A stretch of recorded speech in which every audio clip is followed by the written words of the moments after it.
सबसे पहली बात ये, कुर्बानी किस पर वाजिब है, किस पर नहीं है।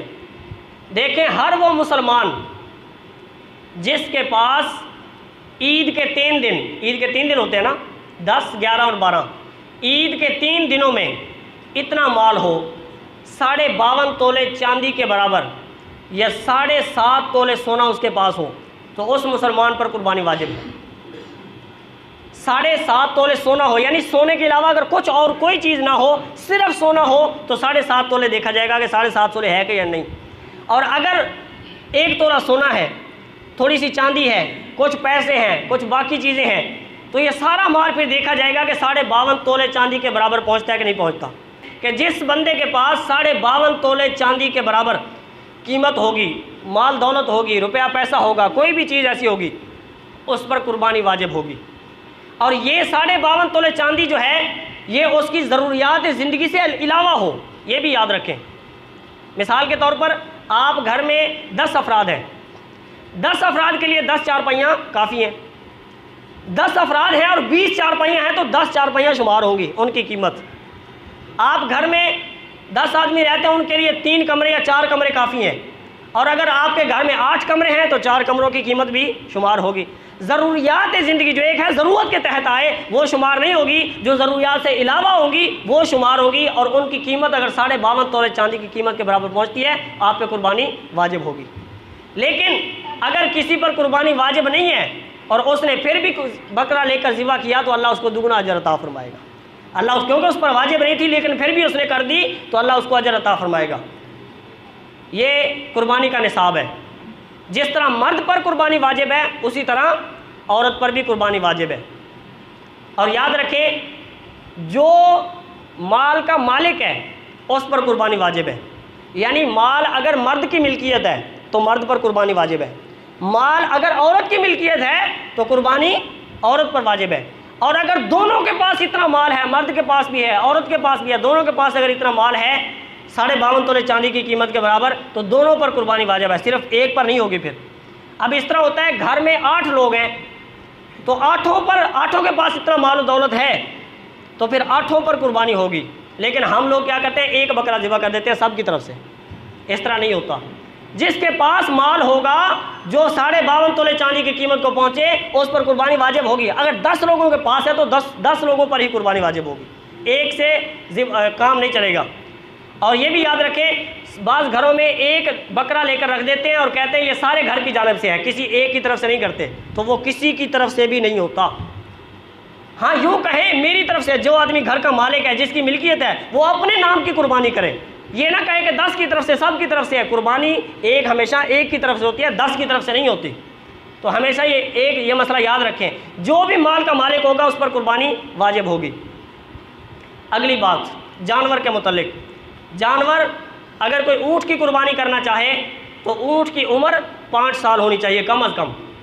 अगर कोई गाय की या भैंस की कुर्बानी करना चाहे तो उसकी उम्र कम अज़ कम 2 साल होनी चाहिए।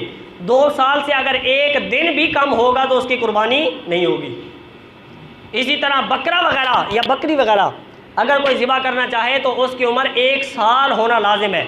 1 साल से अगर एक दिन भी कम होगा तो उसकी कुर्बानी नहीं होगी। और अगर भेड़ और दुम्बा वगैरह, ये भी, इसका उसूल भी वही है कि होना साल का ही चाहिए। लेकिन अगर इसका बच्चा, भेड़ का, दुम्बे का बच्चा 6 महीने का हो और वो दिखने में साल का लगे तो उसकी कुर्बानी भी हो जाएगी। 6 महीने का और दिखने में साल का लगे, ये पक्का मसला नहीं है कि 6 महीने का हो तो हो जाएगी। 6 महीने का वो बच्चा जो दिखने में साल का लगे, ये शर्त है। यानी सेहतमंद हो, तगड़ा हो, साल का नज़र आए तो उसकी कुर्बानी हो जाएगी। ये जानवरों की उम्र के हवाले से है। तो बाज़ लोग दांत चेक करते हैं, ये जी दांत हिल रहे हैं, दांत नहीं हिल रहे, दांत टूटे हैं नहीं टूटे, दांत इसके निकले हैं इसके दांत नहीं निकले। शरीयत में दांतों का कोई हुक्म नहीं है, शरीयत में उम्र का हिसाब है। अगर 2 साल का पूरा जानवर है, उसके दांत हो या ना हो, उसकी कुर्बानी हो जाएगी। अगर इसी तरह बकरा 1 साल का पूरा है, उसका दांत अभी तक कोई भी नहीं निकला या निकला ही नहीं है, या जनाब सारे निकला और टूट भी गए, ज़्यादा हो गए, साल का हमने शर्त देखना है कि साल का अगर बकरा है तो उसकी कुर्बानी हो जाएगी। यह मसला हमेशा ज़हन नशीन रखें। अच्छा, उसके बाद कुर्बानी के ज़िबा करने का मसला है।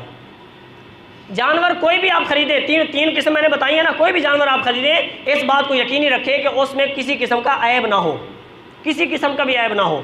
हुजूर ने फरमाया उस जानवर की कुर्बानी नहीं जिसका ऐब जाहिर हो, यानी अंधा हो तो उसकी कुर्बानी नहीं, लंगड़ा हो कि चल कर कुर्बान गाह तक ना जा सके उसकी भी कुर्बानी नहीं है, और काना हो यानी एक आंख से नज़र आता हो दूसरी से ना आता हो उसकी कुर्बानी भी नहीं है, और इतना कमज़ोर हो कि उसकी जनाब हड्डियों में वो मगज़ जो होता है वो भी ख़त्म हो गया हो तो उसकी कुर्बानी भी जायज़ नहीं है। सेहतमंद और ख़ूबसूरत जानवर अल्लाह की राह में कुर्बान करना चाहिए। और बाज़ लोग कहते हैं कि गाय की कुर्बानी है, भैंस की कुर्बानी नहीं है, भैंस की कुर्बानी जायज़ नहीं है क्योंकि भैंस हुजूर के दौर में नहीं थी। ये बात सच है, भैंस अरब ममालिक में नहीं है, हुजूर के दौर में भी भैंस नहीं थी, ये बात बिल्कुल सच है। लेकिन याद रखें भैंस गाय के हुक्म में है। जो लोग कहते हैं ना भैंस की कुर्बानी जायज़ नहीं है, उनसे पूछे भैंस हलाल है कि नहीं, भैंस हलाल है कि नहीं? हलाल तो है। उसका दूध पीना जायज़ है कि नहीं? दूध पीना भी जायज़ है। अरे भाई जब हलाल भी है उसका दूध पीना भी जायज़ है, उसके थन भी 4 हैं, उसके कान भी 2 हैं, बिल्कुल जनाब वो गाय की तरह है, तो वो गाय के हुक्म में है।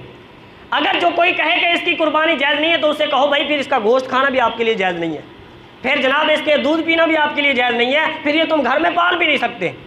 लिहाजा हम अहले सुन्नत के नज़दीक जिस तरह गाय का गोश्त खाना जायज़ है, जिस तरह भैंस का दूध पीना जायज़ है, इसी तरह उसकी कुर्बानी भी जायज़ है। तीसरे नंबर पर इसको ज़िबा करने के हवाले से हुजूर ने फरमाया हमारा इस्लाम किसी को तकलीफ़ नहीं देता, लिहाजा जानवर को ज़िबा करते वक्त तकलीफ़ हरगिज़ ना दें, तकलीफ़ से बचा जाए। जो आला है, जो औजार है ज़िबा करने वाला, वो हमेशा तेज़ होना चाहिए, तेज़ धारी होना चाहिए। हुजूर ने फरमाया ऐसा कोई आला इस्तेमाल ना करे कि जिससे जानवर को तकलीफ़ पहुँचे। ये हमारा प्यारा दीन है, हमारा प्यारा मज़हब इस्लाम है कि जानवरों पर भी जुल्म करने की इजाज़त नहीं देता। बाज़ लोग जानवर को धर्म से नीचे गिराते हैं और उसको घसीटते हुए लेकर जाते हैं, यह उस पर तकलीफ़ है, उस पर जुल्म है। नरमी करनी चाहिए जानवर पर, और तेज़दार आला हो कि जल्दी जल्दी से उसकी रगें कट जाए, उसकी सांस रूह जल्दी निकल जाए, उसको तकलीफ़ नहीं देनी चाहिए। बाज़ कसाई ऐसा करते हैं कि ज़िबा करने के बाद छुरा उसके पेट में घोंप देते हैं कि दिल की रगें काट रहे हैं जी, तो ये भी जुल्म है, ऐसा नहीं करना चाहिए। किसी किस्म का भी जुल्म जानवर पर नहीं करना। दूसरे नंबर पर जब ज़िबा करना है तो बिस्मिल्लाह अल्लाहु अकबर कहकर ज़िबा करना है। बाकी दुआएं हैं वो भी पढ़ लें तो बेहतर है, लेकिन अगर कोई आदमी दुआ ना पढ़े और बिस्मिल्लाह अल्लाहु अकबर कहकर ज़िबा कर दे तो जानवर हलाल हो जाएगा, ये पक्का मसला है। उसके बाद इसको गोश्त कैसे तकसीम करना है। बड़ा जानवर उसमें 7 हिस्से होते हैं, गाय वगैरह है, ऊँट वगैरह है या भैंस वगैरह है, उसके 7 हिस्से होते हैं। और इसको तकसीम करने का बड़े जानवर का पहले सुन ले कि 7 हिस्से बराबर बराबर तकसीम करने हैं, कोई भी हिस्सा कम और ज़्यादा नहीं होना चाहिए। जिस तरह ये टांगों का गोश्त बराबर हो, एक नहीं कि एक हिस्से में अच्छा गोश्त और एक हिस्से में कम हो, इस तरह में नहीं काम चलेगा, बराबर बराबर 7 हिस्से होने चाहिए। ये शरीयत का मसला है, इस पर लाजमी अमल करना चाहिए। दूसरे नंबर पर जो आपको हिस्सा मिले या जो आपने एक बकरा किया उसके फिर आप 3 हिस्से कर सकते हैं। ये एक सहूलत के लिए है, 3 हिस्से कर सकते हैं। एक हिस्सा आप अपने घर के लिए रख लें, एक हिस्सा आप रिश्तेदारों और जो हमसाए हैं, जो दोस्त अहबाब हैं, उनके लिए रख लें। तीसरा हिस्सा जो है वो गरीब हो, मिस्किन हो, फ़कीर हो, जो भी मांगना है उससे दे दें। ये 3 हिस्से शरीयत में करने का हुक्म है, लेकिन 3 हिस्से करना फ़र्ज़ या वाजिब नहीं है। घर में मिसाल के तौर पर 20 अफराद है, 20 आदमी हैं, और 20 अफराद में से कुर्बानी सिर्फ एक पर वाजिब है, बाकी तरह माल नहीं है। अब अफराद 20 हैं लेकिन कुर्बानी एक पर वाजिब है, तो एक हिस्से से अगर उनके घर में गोश्त पूरा ना हो तो वो 2 भी रख सकते हैं। ये भी मैं आपको बता रहा हूँ, ये मसला वाजिब नहीं है, ये इंसान की सहूलत के लिए है। तो इस तरह भी नहीं है कि आदमी तीनों हिस्से जनाब जो है वो सिर्फ ख़त्म कर दें या तीनों हिस्से अपने पास रख ले। जिस तरह इंसान को सहूलत में बेहतर लगे उसी तरह कर सकता है, लेकिन दिल में रज़ा क्या है, अल्लाह की रज़ा के लिए हो, अल्लाह को राज़ी करने के लिए हो। कुर्बानी कभी गोश्त खाने की नीयत से नहीं करनी, ये हमेशा याद रखें।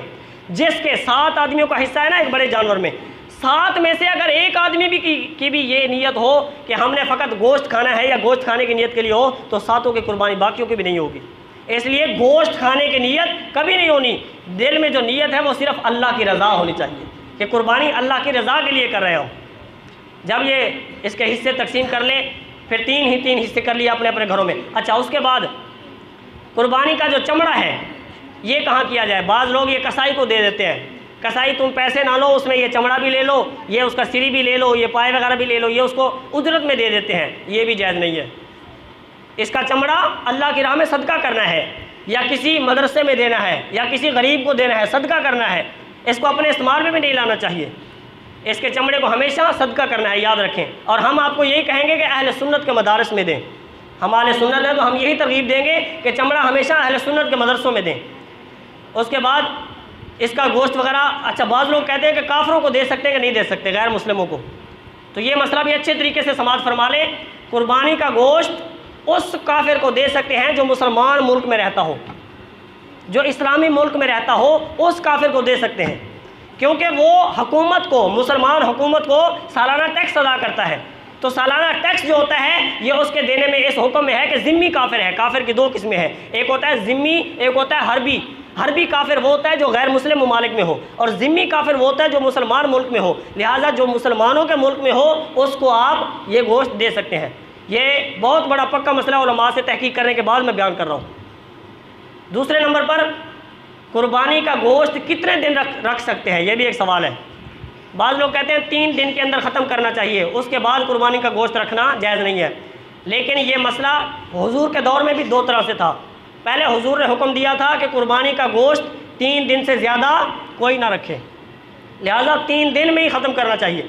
और फिर हुजूर ने दूसरे साल इरशाद फरमाया कि अब मेरी तरफ से इजाज़त है, अब तुम कुर्बानी का गोश्त जब तक चाहो इस्तेमाल कर सकते हो। ठीक है, इस मसले को समझ लें, जब तक गोश्त सही रह जाए इस्तेमाल करना चाहे कर सकता है, 3 दिन की कोई कैद नहीं है। और कुर्बानी का जानवर ईद की नमाज के बाद कुर्बान कर रहे हैं, जिसने पहले कर लिया उसकी कुर्बानी नहीं होगी। और रात के वक्त कुर्बान करने का भी मसला है, उसे रात को कुर्बान करना चाहिए कि नहीं। तो रात के वक्त अगर रोशनी का सही इंतज़ाम हो और सही तरीके से आप तकबीर फेर सकें और कोई मसला मसाइल ना हो तो कुर्बानी जायज़ है। लेकिन फिर भी मकरूह तंज़ीही का एक दर्जा बाकी है, दिन को करें तो ज़्यादा बेहतर है, रात को भी कुर्बानी हो जाएगी बहरहाल। और एक मसला इसी तरह है कि कुर्बानी का सवाब ज़्यादा किस दिन है, तो याद रख लें, आखिरी मसला बात मेरी ख़त्म है। पहले दिन कुर्बानी करना ज़्यादा सवाब है, दूसरे दिन कुर्बानी करना उससे कम है, तीसरे दिन कुर्बानी करना उससे भी कम है। तो ज़्यादा सवाब जो है ना वो पहले दिन है।